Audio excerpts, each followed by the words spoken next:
గుణ కారణంగా ప్రాణాపాయ స్థితిలో ఉన్న మీనా నిజం తెలుసుకొని గుణాని చితకబాది బాలుని క్షమాపణ అడిగిన శివ అసలు ఇదంతా ఎలా జరగబోతుందనేది ఈ వీడియోలో తెలుసుకుందాం. బాలు అయితే రాజేష్కి డబ్బులు ఇచ్చి తప్పు చేశానని మీనా మాట వినకుండా రాజేష్కి డబ్బులు ఇచ్చి గొడవకి కారణం తనే అయ్యానని అనుకొని మీనా దగ్గరికి వెళ్ళి ఇక మీనాని క్షమాపణ అడుగుతాడు. నీ మాటలు వినకుండా నేను ముందుగా డబ్బులు ఇచ్చినందుకు అప్పు చేసి నేను చాలా బాధపడ్డాను అని అంటూ మీనాని క్షమాపణ అడుగుతాడు. అప్పుడే ఇక మీనా అయితే మీరు మీ స్నేహితుడికి డబ్బులు ఇస్తున్నందుకు నేను అనడం లేదు, కానీ ఆ డబ్బులు ఏదైనా అనారోగ్యానికో లేకపోతే ఏదైనా అర్జెంటు పనికో అయితే అనుకోవచ్చు. చూశారు కదా, తను గొప్పలకి పోవడానికి తల్లిదండ్రులకి షష్టి పూర్తి చేయాలనుకున్నాడు. అసలైన వాళ్ళని పక్కన పెట్టేసి ఫ్రెండ్స్తో జల్సా చేశాడు. భార్య మాట కూడా వినలేదు. ఎంత గొడవ చేసుకున్నాడు, తన పరువు మొత్తం పోయింది కదా అని అంటూ ఉంటుంది మీనా.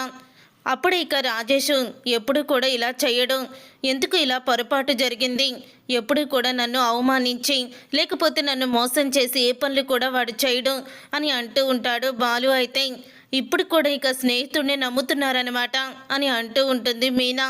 నువ్వు చెప్పిన మాటకి విలువ ఉందని నువ్వు చెప్పిన మాట వినలేనందుకు క్షమాపణ చెప్పాను, అంతేకాని రాజేష్ మాత్రం తన తప్పు తెలుసుకుంటాడు అని అంటూ ఉంటాడు. బాలు అయితే ఇక ఉదయం అవుతుంది. ఉదయం అవ్వగానే అప్పుడే ఇక బాలు దగ్గరికి వస్తాడు.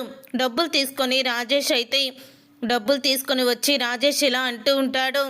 నేను ఎంత పెద్ద తప్పు చేశానో నాకు తెలిసొచ్చిందిరా. మీనా సిస్టర్ చెప్పినట్టు ఆర్భాటాలకు పోయి నిన్న నా పరువు నేనే తీసుకున్నాను. నా భార్యకి నా తల్లిదండ్రులకి ఎంతో బాధని కలిగించాను. చివరికి అందరూ కూడా నిన్ను గొడవపడి నీతో కొట్టే వరకు తీసుకువచ్చాను. నేను చాలా పెద్ద తప్పు చేశానురా. కానీ నిన్ను డబ్బులు అడగకుండా ఉండుంటే బాగుండేది.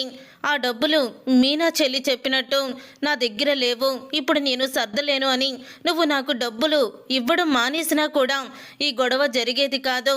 ఇంకెప్పుడు కూడా నా తరపున ఇలా జరగదురా. నీ మీద ఎవరైనా చెయ్యి వేస్తేనే తట్టుకోలేను, కానీ నా కారణంగా నిన్న నీతో అందరూ కూడా గొడవ పడ్డారు, అలాగే నువ్వు కూడా గొడవ పడ్డావు. అసలు నేను ఇది మర్చిపోలేకపోతున్నాను అని అంటూ ఉంటాడు రాజేష్. ఇక రాజేష్ అన్న మాటకి ఇక అప్పుడే రే జరిగిపోయిందేదో జరిగిపోయింది, ఇంకెందుకురా బాధపడతావు అని అంటూ ఉంటాడు బాలు. ఇదిగోరా నేను డబ్బులు తీసుకువచ్చాను, నిన్న ఫంక్షన్కి వచ్చిన చందాలు ఇవి లెక్క వేసి ఎంత ఉన్నాయో చెప్తే మిగతావి నేను తర్వాత తీసుకొచ్చి ఇచ్చేస్తాన్రా అని అంటూ ఉంటాడు రాజేష్. అప్పుడే ఇక రాజేష్ తీసుకొచ్చిన డబ్బులు చూసి బాలు అయితే రే చదివింపుల డబ్బులు ఎందుకురా తీసుకొచ్చావు, ఇవి మీ అమ్మా నాన్నకి ఇవ్వు అని అంటూ ఉంటాడు బాలు. అప్పుడే ఇక రాజేష్ అయితే మీనా వైపు చూస్తాడు. ఆయన అన్నది కరెక్టే అన్నయ్య, ఈ విషయంలో నేను ఆయన తరపునే మాట్లాడతాను. ఎలాగో 1,00,000 రూపాయలు తీసుకున్నారు కదా, ఆ 1,00,000 మీ కష్టార్జితంతో తీసుకొచ్చి ఇచ్చేయండి. ఈ చదివింపులు డబ్బులు అనేవి పెద్దవాళ్ళకి సంబంధించినవి కాబట్టి వాళ్ళ చేతికే ఇవ్వండి అని అంటూ ఉంటుంది మీనా. తర్వాత ఇక రాజేష్ అయితే నిజంగా మీనా లాంటి భార్య దొరకడం నీ అదృష్టం రా అని చెప్పేసి వెళ్ళిపోతాడు. అలా వెళ్ళిపోయిన తర్వాత ఇక బాలు అయితే ఇలా అంటూ ఉంటాడు. చూసావు కదా, వాడు నిజాయితీని ఎలా నిరూపించుకున్నాడో డబ్బులు తీసుకువచ్చి అని అంటూ ఉంటాడు బాలు. అప్పుడు ఇక మీనా అయితే అవును, డబ్బులు తీసుకువచ్చి తన నిజాయితీని బాగానే నిరూపించుకున్నాడు. ఇంకోసారి ఎవరిని కూడా ఇలాంటి విషయాల్లో అప్పు అడగడు, మీరు కూడా ఇలాంటి విషయాలకి అప్పు కూడా తీసుకొచ్చి ఇవ్వరు. ఈసారి మాత్రం మీకు బాగా బుద్ధొచ్చింది అని అంటూ ఉంటుంది మీనా. వీళ్ళిద్దరు మాటలు విని ప్రభావతి ఈ విషయంలో వీళ్ళిద్దరూ కొట్టుకు చేస్తారేమో అనుకున్నాను, కానీ వీళ్ళిద్దరూ కొట్టుకు చావడం కాదు కదా, మళ్ళీ కలిసిపోయారు. ఏ ప్లాను కూడా వర్కౌట్ అవ్వడం లేదు. 2 రోజుల్లో గొడవ మొత్తం సద్దుమణిగిపోయింది. ఈ గొడవే చినికి గాలివానలా మారుతుందేమో అనుకొని చాలా సంబరపడిపోయాను అని అంటూ ప్రభావతి అయితే మనసులో అనుకుంటూ ఉంటుంది. తర్వాత మీనా ప్రభావతి దగ్గరికి వచ్చి ఏంటత్తయ్య, ఈ గొడవ చినికి గాలివానలా మారిపోతుందని మీరు షాక్ అయిపోయారు కదా అని అంటూ ఉంటుంది.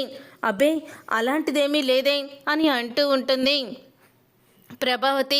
నాకు తెలుసత్తయ్య, మీరు ఎంత సంబరపడిపోయారో నేను అర్థం చేసుకోగలను అని చెప్తూ ఉంటుంది మీనా.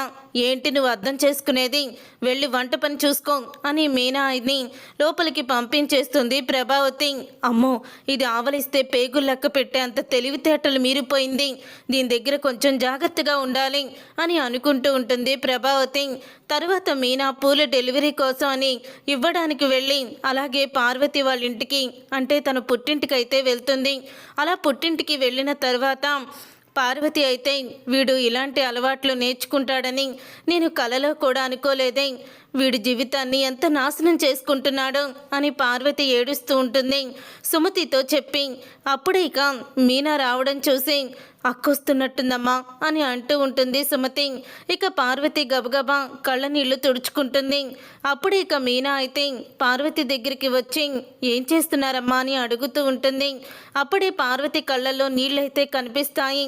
ఏమైందమ్మా, ఎందుకు ఏడుస్తున్నావు, ఏం జరిగింది అని కంగారు పడుతూ అడుగుతూ ఉంటుంది మీనా.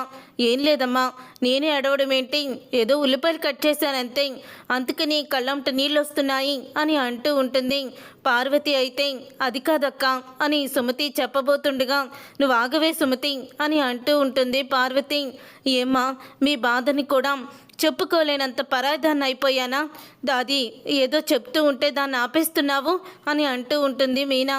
లేదమ్మా, అసలే నువ్వు అత్తారింట్లో ఎన్నో సమస్యలతో సతమతమవుతున్నావు. ఈ ఇంటి సమస్యల్ని నీకు చెప్పి ఇంకా నిన్ను బాధ పెట్టాలని నాకు లేదు అని అంటూ ఉంటుంది పార్వతి. అదేంటమ్మా, ఇది మన ఇంటి సమస్య, ఏం జరిగిందో చెప్పు అని అంటూ ఉంటే అప్పుడే శివ షర్టు తీసుకువచ్చి శివ షర్టు ఉతుకుదామని నేను తీస్తూ ఉంటే వాడు జేబులో నుంచి సిగరెట్ ప్యాకెట్ దొరికిందక్క అని అంటూ ఉంటుంది సుమతి. అది చూసి షాక్ అయిపోతూ ఉంటుంది మీనా అయితే. ఏంటి సిగరెట్టా, అంటే వీడు అలవాట్లు కూడా నేర్చుకుంటున్నాడా అని అంటూ ఉంటే ఎందుకు నేర్చుకోడక్క, వాడు పనిచేసేది ఎక్కడ, ఆ గుణాగాడి దగ్గర. ఆ గుణాగాడు పెద్ద రౌడీ కదా, తాగుడు అన్నీ కూడా అలవాటు అయ్యి ఉంటాయి. నాకు తెలిసి వాడి జీవితాన్ని ఇలా గుణాగాడు నాశనం చేస్తాడని అనుకోలేదు అని సుమతి అంటూ ఉంటే వీడితో ఎన్నిసార్లు చెప్పినా సరే నా మాటని పెడచెవినే పెడుతున్నాడు, నా మాటని కూడా అస్సలు కూడా లెక్క చేయడం లేదు. అందుకేనమ్మా ఏం చెయ్యాలో పాలుపోక ఇలా నిత్యహాయి స్థితిలో ఉండిపోయాను అని అంటూ ఉంటుంది పార్వతి. అయితే ఇక పార్వతి అన్న మాటకి అప్పుడే ఇంకా అంటూ ఉంటుంది మీనా, అసలు బుద్ధి చెప్పాల్సింది శివక్ కాదమ్మా, వెళ్ళి ఆ గుణాగాడికి బుద్ధి చెప్పాలి, వాడికి వెళ్ళి బుద్ధి చెప్పి వస్తాను అని మీనా అయితే అంటుంది. వద్దమ్మా, వాడు అసలే రౌడీ, వాడితో మనకెందుకు అని అంటూ ఉంటుంది పార్వతి. లేదమ్మా, మనం ఇలా ఊరుకునే కొద్దీ వాడు అలాగే తమ్ముణ్ణి చెడగొడతాడు, వాడు అలాగే వాడిని చూసి రెచ్చిపోతూ ఇంకా అలవాట్లు నేర్చుకొని వాడి జీవితాన్ని నాశనం చేసుకుంటాడు. ఈసారితో ఆ గుణాకాడి పని అయిపోయింది, వాడి సంగతి తేల్చేస్తాను అని అంటూ ఉంటుంది మీనా. వద్దమ్మా, వాడి దగ్గర అందరూ కూడా రౌడీలు ఉంటారు, లేనిపోని గొడవలు ఎందుకు, మళ్ళీ నీ జీవితాన్ని రిస్క్లో పెట్టిందనువవుతావు, నువ్వు వెళ్ళొద్దు అని అంటూ ఉంటుంది పార్వతి. ఎవ్వరున్నా పర్వాలేదమ్మా, నేను మాత్రం వెళ్ళే తీరుతాను అని మీనా అయితే ఇక మీనా అయితే గుణా దగ్గరికి బయలుదేరుతుంది. అలా గుణా దగ్గరికి బయలుదేరిన తర్వాత ఇక సుమతి అయితే ఏంటమ్మా అక్క అంత సీరియస్గా వెళ్తుంది, అక్కడ ఏం గొడవ పెట్టుకుంటుందో ఏంటో, అసలే వాడు ఒక పెద్ద రౌడీ, మళ్ళీ అక్కని ఏదైనా చేస్తాడేమో, వెంటనే బావకి ఫోన్ చెయ్యమ్మా, శివగాడు మన మాట పట్టించుకోడు అని అంటూ ఉంటుంది సుమతి. అప్పుడే ఇక అల్లుడు గారికి విషయం తెలిస్తే మళ్ళీ ఏం గొడవలు జరుగుతాయేమోనే అని అంటూ భయపడిపోతూ ఉంటుంది పార్వతి. ఇప్పుడు భయపడుతూ కూర్చుంటే అక్కడ అక్క ప్రమాదంలో పడుతుంది, ముందు బావకి ఫోన్ చెయ్యమ్మా అని అంటూ ఉంటుంది సుమతి.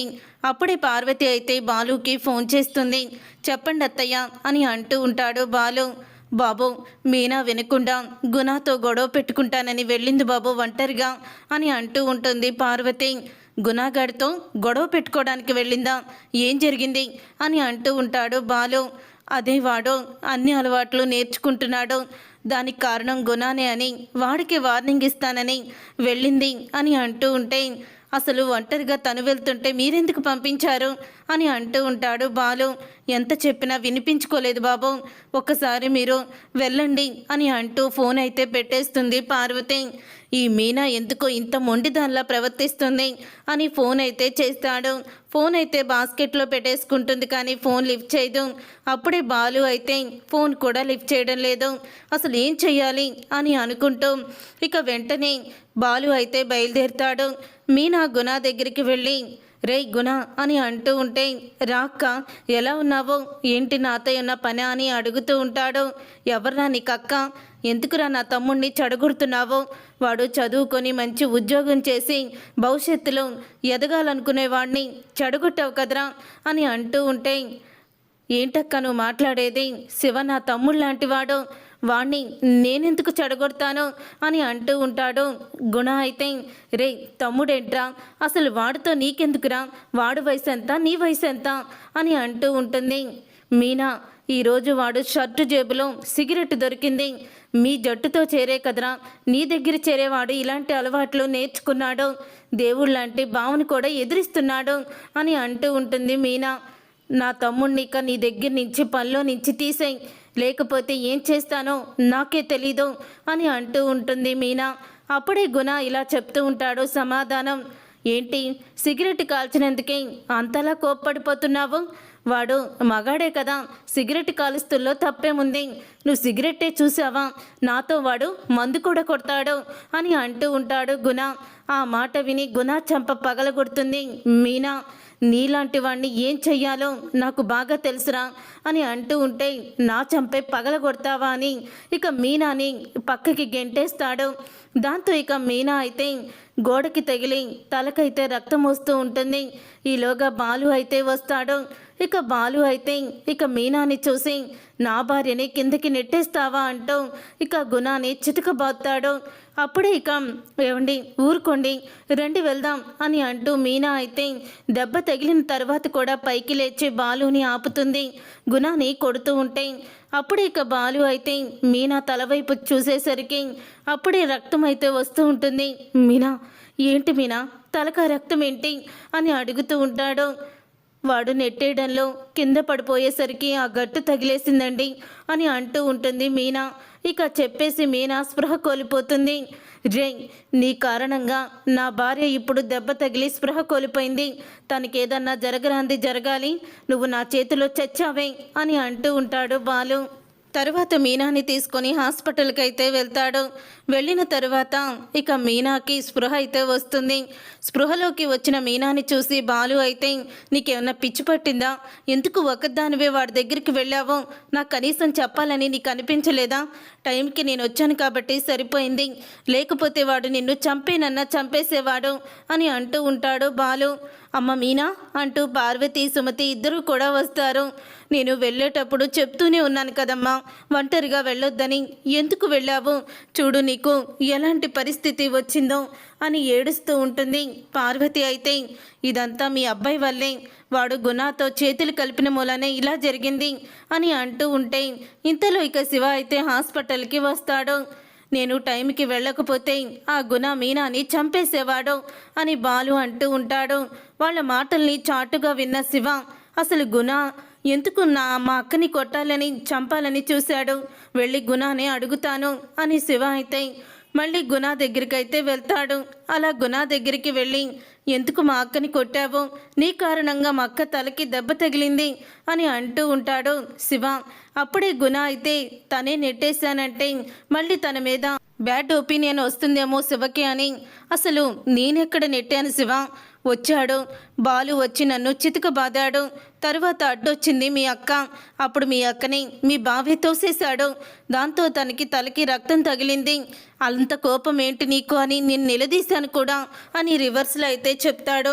అప్పుడు ఇక అది విని ఇక శివ అయితే షాక్ అయిపోతూ ఉంటాడు.